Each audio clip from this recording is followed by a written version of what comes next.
Hi, welcome back to Christine's Home Affairs. I received an email from Sharon in Des Moines, Iowa yesterday, and she sent me some instructions for a tissue holder. So I've got nothing to show you just yet because I haven't made it. I'm going in blind. I've briefly read the instructions and of course I want to change everything as I usually do. So we're going to use the instructions that Sharon sent me and we're going to make a tissue holder. Now I have previously made one before. I think this one's going to be a little bit different, so let's get on to it. All right, I have my emailed instructions right beside me and the products I need to make this tissue holder. So we have one piece of fabric that is 7 by 6 inches. I'm going to use this for the outer fabric. This is my accent fabric, 8.5 by 6 inches. And then a lightweight interfacing. So this is a fusible interfacing. It's just a really lightweight dressmaker's interfacing. So I will use that. And if I can work it in, I think I'd like to have a swivel clip for this. So I've got an extra piece of fabric. I'll put the metric conversions up on the screen and your materials list now.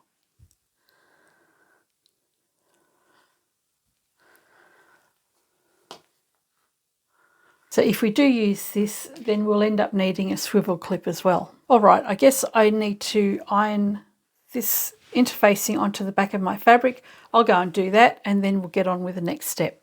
Okay, the interfacing is on the back of my fabric with right side together, sew the two short ends together with 1/4 inch seam.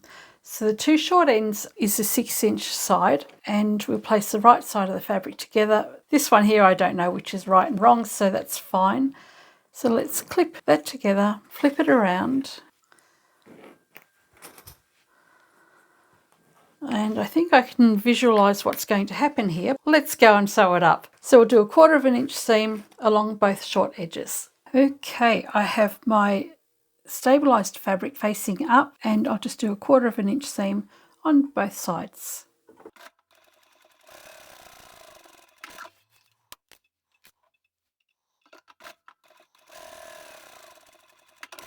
All right, so we've got that tube sewn. We want to turn this the right way out and have the pink fabric or the lining fabric spread out so that it has a nice even contrast on either side of your outer fabric. Once you've done that and you're happy with it, go and iron that. Now we need to fold this in half and finger press the center. So we'll fold this in half so that the contrast sides meet. I'm assuming that's the side that needs to be folded. I'm going to pop a clip in place just on that center fold so that I know where it is. Now we can bring the two contrast sides together, bring those into the center, and you want to line them up so that there's a gap across here, but you also want to have a little bit of an overlap. So it's just a very slight overlap of about 1/8 inch on the very edge. So if I fold that back, there's an overlap here of about 1/8 inch. I'll secure that in place. I'll do the same on this side. And when I'm happy with that, I'll clip that as well. We can now sew both sides with 1/4 inch seam, reinforcing the overlap. And that's just triple stitching as you go over the overlap there. If you have an overlocker or a serger, you can go and overlock the edges, or you can use a zigzag on your machine. I've only got a straight stitch sewing machine set up in my room at the moment, so instead of doing any of that, once I've done my 1/4 inch seam, I'm going to just trim it back with my pinking shears. Let's go and sew the seam on the side. I'll just be sure to hold this in place as I come up to it. I'll back stitch, then go on to the end. Turn it around and we'll do the same on this side.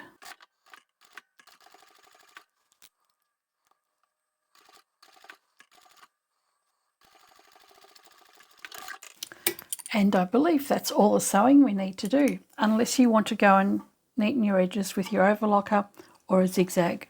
As I said, I'm not going to stitch my raw edges. but I will just trim it back with my pinking shears.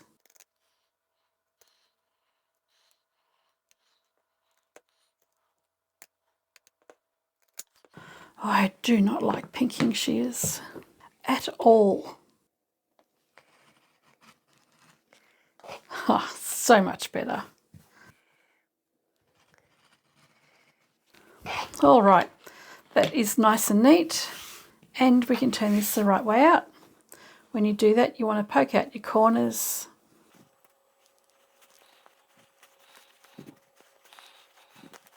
So once you've poked your corners out, you can go back to the iron and give that a really good press. And with that pressed neatly, we can place our pocket tissues inside the pouch. And there we have a neat little pocket tissue pouch. Once you slit that open, you can pull out your tissues. So that is very cute. Now, I am forever changing things up in patterns. I just can't follow instructions and leave them as they are. So I have an idea to change this up a little bit. I think the tissue pouch in here is a little bit loose, and I think I'd like to box the corners. So if you like the look of this and you want to leave it as is, you can go ahead and do that. I'm going to turn this inside out again, and we're going to make some tiny little boxed corners. So flatten out your fabric, and along the folded edge here and on this side, we're going to bring these folded edges up in line with the stitching. I've marked my fold line with a pen along here, and that stitching line is to come up and meet that line.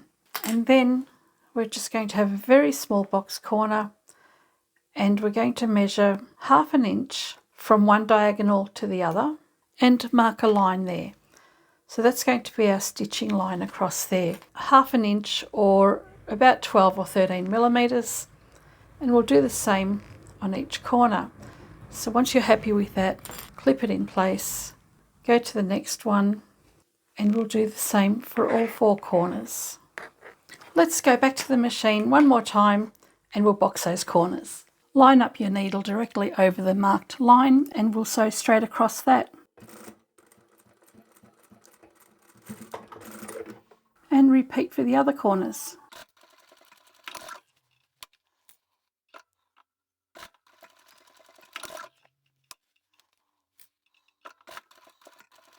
Okay, so they're just really tiny box corners. We can turn this the right way out again, neaten up the edges, and we can pop our tissues back in. And there we have it. I think that looks a little bit neater. Just gives it a little bit more of a square look to it. It doesn't make it look too flat. Now I've turned this back inside out again for a moment because I like to add tabs, and I forgot to do that before. So I've got a piece of fabric that's 2 inches by 1.5 inches. Fold that in half. Fold that in half again. And I'll go and sew down both long edges of this. I'll be right back. And then I'll take my swivel clip and pop that over the end. I'll just hold that in place for the moment. And I'm going to undo a couple of stitches right across the centre there.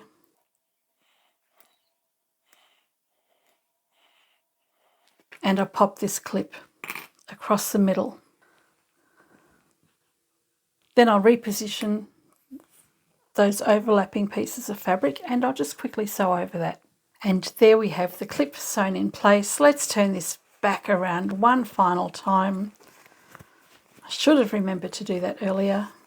And there's a little clip at the top. Grab those tissues. Now these days our pocket tissue pouches have an opening that is open along the top here. I'm still trying to figure out a way to make one of these with this kind of an opening. But all you need to do is grab your seam ripper, go into the plastic only, and then make a slit across the top there, and you can get your tissues out. And then we can just pop that back in. Of course, you don't have to keep the plastic in there. You can take all of the tissues out of there. But if you're selling these, you'll want to keep all the plastic intact for hygiene reasons. And there we have our pocket tissue holder. So I think the addition of the box corners and having the little swivel clip really helps it. It'll make it a much more saleable piece. So what do you think? It's very cute, isn't it? All the pocket tissue holders are quite adorable. But I think this is actually an easier way of doing them than what I had previously shown you before.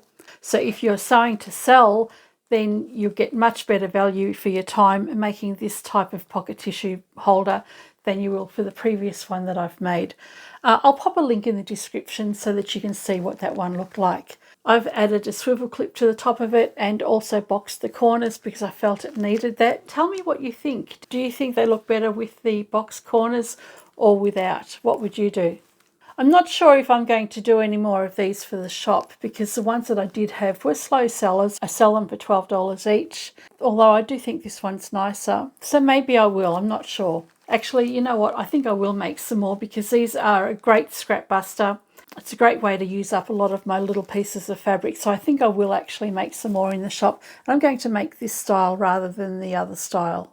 I'll probably make them $10 now because they are that much quicker. Thank you to Sharon for emailing me the pattern for this. I hope you guys have enjoyed the video and I shall catch you next time. Bye for now.